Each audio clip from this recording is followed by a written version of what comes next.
नमस्कार बच्चों, मैं मिस्टर चौधरी आपका आपके YouTube channel YS maths classes पर स्वागत करता हूं।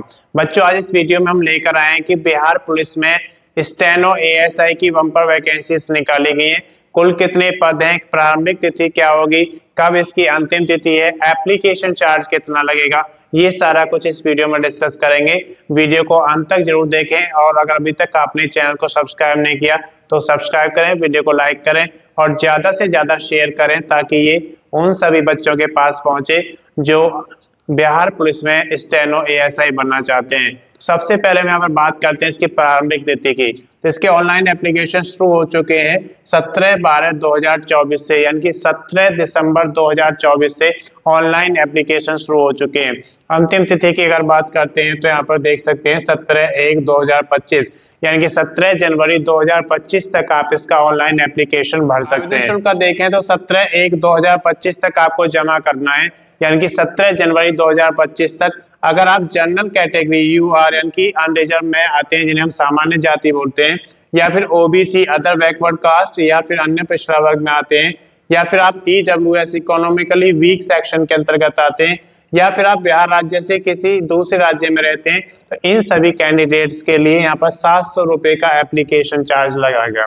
इसके बाद अगर आप SC कास्ट में रहते हैं, यानी कि पिछड़ी जाति में, या ST जिसे हम शेड्यूल्ड ट्राइब्स यानी कि जनजातियां कहते हैं, या फिर बिहार राज्य की महिला कैंडिडेट्स हैं, तो आपको इसका 400 रुपए एप्लीकेशन फी देना होगा। एप्लीकेशन फी आप कैसे जमा कर सकते हैं? ऑनलाइन मोड में भी करा सकते हैं और ऑफलाइन मोड में भी करा सकते हैं, दोनों फैसिलिटी यहाँ पे दी गई है।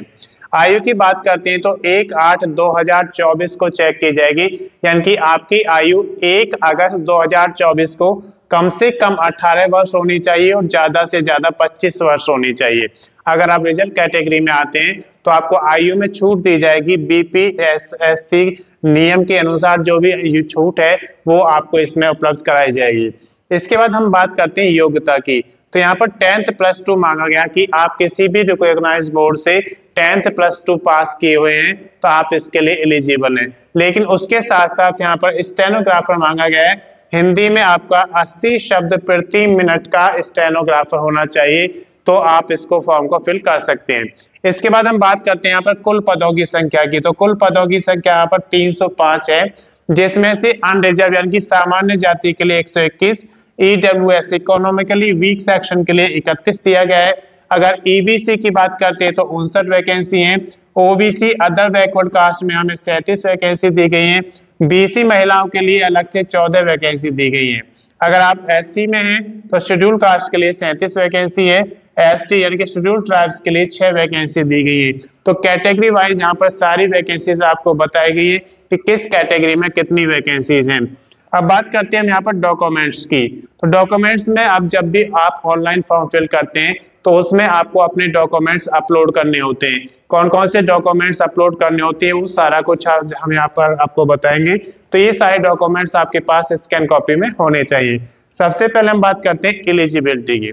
तो एलिजिबिलिटी के अंदर वो डॉक्यूमेंट्स आते हैं, जैसे यहाँ पर आपसे मांगा गया योग्यता कि 12th पास होना चाहिए, तो 12th के सर्टिफिकेट्स आपके पास होने चाहिए। आप किस स्टेट में रहते हैं उसका डोमिसाइल सर्टिफिकेट आपके पास होना चाहिए। अगर आप रिजर्व कैटेगरी में आते हैं तो उसका सर्टिफिकेट आपका होना चाहिए, कास्ट सर्टिफिकेट। और इसके अलावा जो आपके एलिजिबिलिटी क्राइटेरिया पूरा हो जाता है, फिर उसके बाद ID प्रूफ आपके पास होना चाहिए। ID प्रूफ एक आपके पास वैलिड ID प्रूफ होना चाहिए, उसकी स्कैन कॉपी होनी चाहिए। एड्रेस प्रूफ की स्कैन कॉपी आपके पास होनी चाहिए।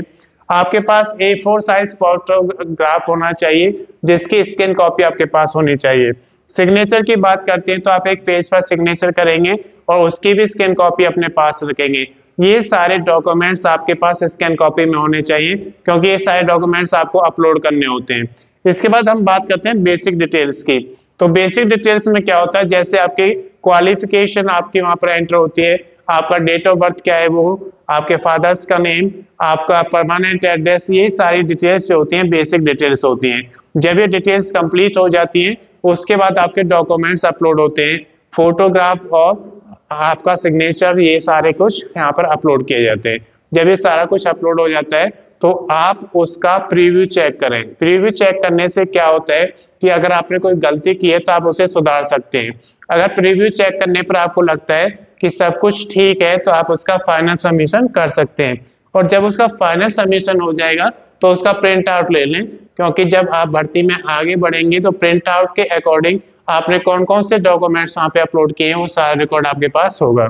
अधिक जानकारी अगर आपको इसकी लेनी है तो आप बीपीएसएससी की एएसआई एडवर्टाइजमेंट नंबर 1/2024 पढ़ेंगे तो इसमें आपको सारी जानकारी मिल जाएगी। ये जानकारी आपके लिए पर्याप्त है। अगर अभी तक आपने चैनल को सब्सक्राइब नहीं किया, सब्सक्राइब करें, वीडियो को लाइक करें और ज्यादा से ज्यादा शेयर करें ताकि ये उन सभी बच्चों के पास पहुंचे जो बिहार पुलिस में स्टेनो एएसआई बनना चाहता है। धन्यवाद।